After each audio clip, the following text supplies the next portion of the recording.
Hi dears, welcome back. ഇന്ന് ഞാൻ വന്നിരിക്കുന്നത് സവാള കൊണ്ട് എളുപ്പത്തിൽ തയ്യാറാക്കി എടുക്കാൻ പറ്റുന്ന ഒരു സ്നാക്ക് ഐറ്റത്തിൻ്റെ റെസിപ്പി ആയിട്ടാണ്.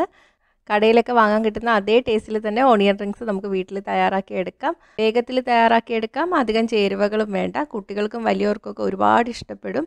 ചൂട് ചായയോടൊപ്പമൊക്കെ നല്ല കോമ്പിനേഷനാണ്. സൗണ്ട് കേട്ടോ, നല്ല ക്രിസ്പിയാണ്. ഗസ്റ്റൊക്കെ വരുമ്പോഴൊക്കെ തയ്യാറാക്കാൻ പറ്റിയ റെസിപ്പിയാണ്.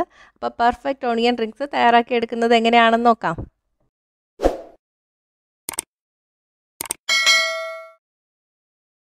അപ്പോൾ ഇത് തയ്യാറാക്കാൻ വേണ്ടിയിട്ട് ഞാനിവിടെ 3 മീഡിയം സൈസ് സവാള എടുത്ത് വെച്ചിട്ടുണ്ട്. 3 സവാളയൊക്കെ വെച്ചിട്ട് നമുക്ക് 4-5 പേർക്കുള്ള സ്നാക്സ് തയ്യാറാക്കി എടുക്കാം. പക്ഷേ സവാളയുടെ വലിപ്പവും അതിൽ നിന്ന് നമ്മൾ ഇളക്കിയെടുക്കുന്ന റിങ്സിൻ്റെ അളവും അനുസരിച്ചിരിക്കും കേട്ടോ. അപ്പോൾ നമ്മൾ കട്ട് ചെയ്തെടുക്കുമ്പോൾ മാക്സിമം റിങ്സ് ഇളക്കിയെടുക്കുക. ആദ്യം നമുക്കിതിൻ്റെ തോലൊക്കെ കളഞ്ഞിട്ട് കഴുകി വൃത്തിയാക്കി എടുക്കാം. ഇനി നമുക്കിത് കട്ട് ചെയ്തെടുക്കണം. ഒന്നുകിൽ നമുക്ക് 3ആയിട്ട് കട്ട് ചെയ്തെടുക്കാം, അല്ലെങ്കിൽ 4ആയിട്ട് കട്ട് ചെയ്തെടുക്കാം. ആദ്യം ഞാൻ 3ആയിട്ട് കട്ട് ചെയ്ത് കാണിക്കാം. മീഡിയം സൈസ് സവാള 3ആയിട്ട് കട്ട് ചെയ്യുമ്പോൾ നമുക്ക് കുറച്ച് വലിപ്പമുള്ള റിങ്സ് കിട്ടും. കണ്ടോ, കുറച്ച് വലിപ്പമുള്ളതാണ് കിട്ടുന്നത്. ഇപ്പോൾ വീട്ടിലുള്ളവർക്ക് മാത്രമാണ് ഉണ്ടാക്കുന്നതെങ്കിലൊക്കെ നമുക്ക് പെട്ടെന്ന് ഉണ്ടാക്കിയെടുക്കാൻ വേണ്ടിയിട്ട് ഇതുപോലെ കട്ട് ചെയ്തെടുക്കാം.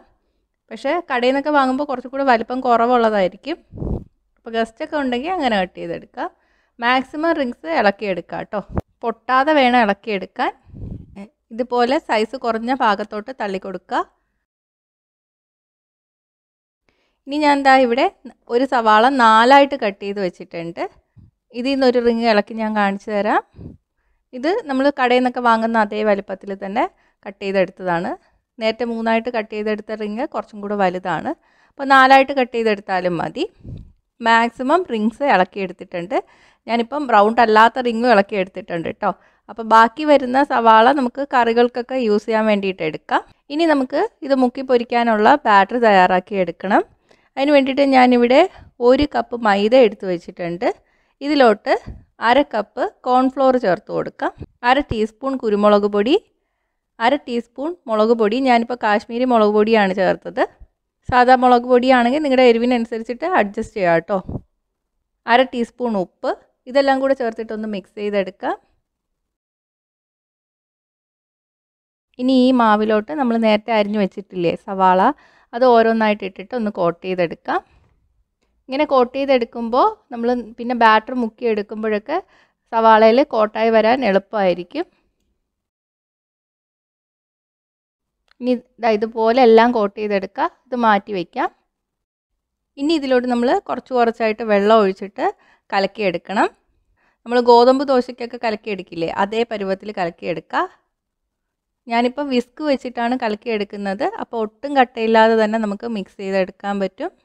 ഇപ്പോൾ വിസ്ക് ഇല്ലാത്തവരാണെങ്കിൽ ഒന്ന് മിക്സ് ചെയ്തെടുത്തതിന് ശേഷം മിക്സിയുടെ ജാറിൽ ഒഴിച്ചിട്ടൊന്ന് കറക്കിയെടുത്താൽ മതി. അപ്പോൾ കട്ടയില്ലാതെ തന്നെ നമുക്ക് നല്ല സ്മൂത്തായിട്ടുള്ള ബാറ്റർ കിട്ടും. വെള്ളം കൂടിപ്പോവരുത്. മിക്സ് ചെയ്തെടുത്തിട്ടുണ്ട്. ഇനി നമുക്ക് ഉപ്പ് നോക്കാം. കുറച്ച് ഉപ്പ് കുറവുണ്ട്. ഇതിലോട്ട് കുറച്ച് ഉപ്പും കൂടെ ചേർത്തിട്ട് ഒന്നും കൂടെ മിക്സ് ചെയ്തെടുക്കുക. നമ്മുടെ ബാറ്റർ റെഡി ആയിട്ടുണ്ട്. ഇനി ഓരോ റിങ്ങായിട്ട് എടുത്ത് ബാറ്ററിൽ നന്നായിട്ടൊന്ന് കോട്ട് ചെയ്തെടുക്കുക. എന്നിട്ട് പിന്നെ നമുക്ക് വേണ്ടത് ബ്രെഡ് ക്രംസ് ആണ്. ഞാൻ 5-6 ബ്രെഡ് മിക്സിയുടെ ജാറിലിട്ടിട്ട് ഇതുപോലെ പൊടിച്ചെടുത്തിട്ടുണ്ട്. ഇനി മുക്കിയെടുത്ത സവാള ബ്രെഡ് ക്രംസിലോട്ട് ഇട്ടിട്ട് നന്നായിട്ടൊന്ന് കോട്ട് ചെയ്തെടുക്കുക. ബ്രെഡ് ക്രംസിൽ കോട്ട് ചെയ്തെടുക്കുമ്പോൾ ശ്രദ്ധിക്കുക, നമ്മൾ ബാറ്ററിൽ മുക്കിയെടുത്ത കൈ കൊണ്ട് ബ്രെഡ് ക്രംസിൽ കോട്ട് ചെയ്തെടുക്കരുത്. അപ്പോൾ വലത്തെ കൈ കൊണ്ടാണ് ബാറ്ററിൽ മുക്കിയതെങ്കിൽ ഇടത്തെ കൈ കൊണ്ട് ബ്രെഡ് ക്രംസിലിട്ടിട്ട് കോട്ട് ചെയ്തെടുക്കുക. ഇങ്ങനെ ചെയ്യുന്നത് നമ്മൾ ബാറ്ററിൽ മുക്കിയ കൈ കൊണ്ട് ബ്രെഡ് ക്രംസിൽ ഇട്ടിട്ട് കോട്ട് ചെയ്തെടുത്താൽ അതിലോട്ട് മാവ് വീണിട്ട് ഈ ബ്രെഡ് ക്രംസ് കട്ട പിടിച്ചു പോവും. പിന്നെ നമ്മൾ ബാക്കിയുള്ളതൊക്കെ ചെയ്യുമ്പോൾ നേരാവണ്ണം കോട്ടായി കിട്ടില്ല. നേരത്തെ ഞാൻ കട്ട്ലറ്റിൻ്റെ വീഡിയോ ഒക്കെ ഇട്ടപ്പോൾ അതിലും പറഞ്ഞിട്ടുണ്ട് ഇങ്ങനെ തന്നെ ചെയ്തെടുക്കുന്നതാണ് നല്ലത്. അപ്പോൾ എല്ലാം ഇതുപോലെ കോട്ട് ചെയ്തെടുക്കുക. എല്ലാം കോട്ട് ചെയ്ത് വെച്ചിട്ടുണ്ട്. ഇനി നമുക്ക് വറുത്തെടുക്കാൻ എളുപ്പമായിരിക്കും. അപ്പോൾ ഇനി നമുക്ക് വറുക്കാൻ വേണ്ടിയിട്ട് ഒരു പാൻ എടുത്തിട്ടുണ്ട്. ഇതിലോട്ട് ഞാൻ സൺഫ്ലവർ ഓയിലാണ് ഒഴിച്ചു കൊടുക്കുന്നത്. ഞാൻ ചെറിയ പാനാണ് എടുത്തിരിക്കുന്നത്. നമുക്ക് ഡീപ്പ് ഫ്രൈ ആണ് ചെയ്തെടുക്കേണ്ടത്. അപ്പോൾ വലിപ്പമുള്ള പാൻ എടുത്താൽ കുറച്ച് കൂടുതൽ എണ്ണ ഒഴിച്ചു കൊടുക്കേണ്ടി വരും. മുങ്ങിക്കിടക്കുന്ന രീതിയിൽ വേണം എണ്ണ ഒഴിച്ചു കൊടുക്കാൻ. തീ ഇപ്പം മീഡിയത്തിലാണ് ഇട്ടിരിക്കുന്നത്. എണ്ണ നല്ല ചൂടായിട്ട് വരണം. ഹൈ ഫ്ലെയിമിലും ഇടരുത്, ലോ ഫ്ലെയിമിലും ഇടരുത്. മീഡിയം ഫ്ലെയിമിൽ ഇട്ടിട്ട് വേണം നമ്മൾ വറുത്തെടുക്കാൻ. എണ്ണ ചൂടായോ എന്നറിയാൻ വേണ്ടിയിട്ട് ഒരു ചെറിയ പീസ് മാവ് വല്ലതും ഇട്ട് കൊടുത്താൽ മതി. പെട്ടെന്ന് പൊങ്ങി വരുന്നുണ്ടെങ്കിൽ എണ്ണ ചൂടായിട്ടുണ്ട്. ഇനി ഇതിലോട്ട് നമുക്ക് ഓണിയൻ റിങ്സ് ഇട്ട് കൊടുക്കാം. 2 or 3 ഓണിയൻ റിങ്സ് ഒക്കെ ഇട്ടിട്ട് വറുത്തെടുക്കാം, പാത്രത്തിൻ്റെ വലിപ്പം അനുസരിച്ചിട്ട്. ഒരു 30 സെക്കൻഡൊക്കെ കഴിയുമ്പോൾ നമ്മൾ ഇട്ട ഓണിയൻ റിങ്സ് ഒന്ന് മറിച്ചിട്ട് കൊടുക്കാം. താഴെയും മുകളിലും ഒക്കെ ഒരുപോലെ വെന്ത് കിട്ടാൻ വേണ്ടിയിട്ടാണ്. ഓണിയൻ റിങ്സിൻ്റെ കളർ ഏകദേശം ഒരു ഓറഞ്ച് ഷെയ്ഡാണ്.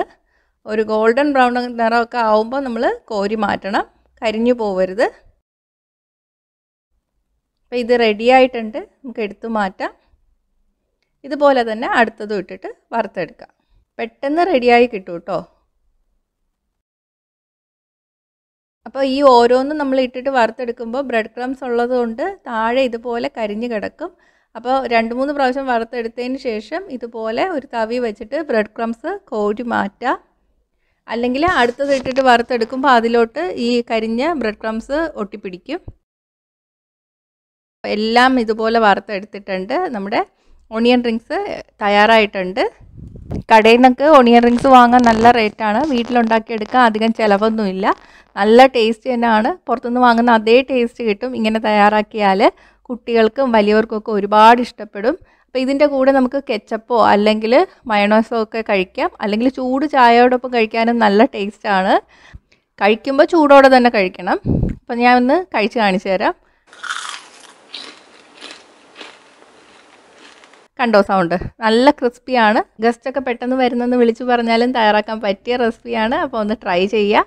ട്രൈ ചെയ്തിട്ട് നിങ്ങളുടെ അഭിപ്രായങ്ങൾ കമൻറ്റ് ചെയ്യുക. ഇഷ്ടമായെങ്കിൽ ലൈക്കും ഷെയറും ചെയ്യുക. ഇഷ്ടപ്പെട്ടില്ലെങ്കിൽ ഡിസ്ലൈക്കും ചെയ്യുക. കൂടുതൽ റെസിപ്പികൾക്കായിട്ട് ചാനൽ ഇതുവരെ സബ്സ്ക്രൈബ് ചെയ്യാത്തവർ സബ്സ്ക്രൈബ് ചെയ്യാനും മറക്കല്ലേ.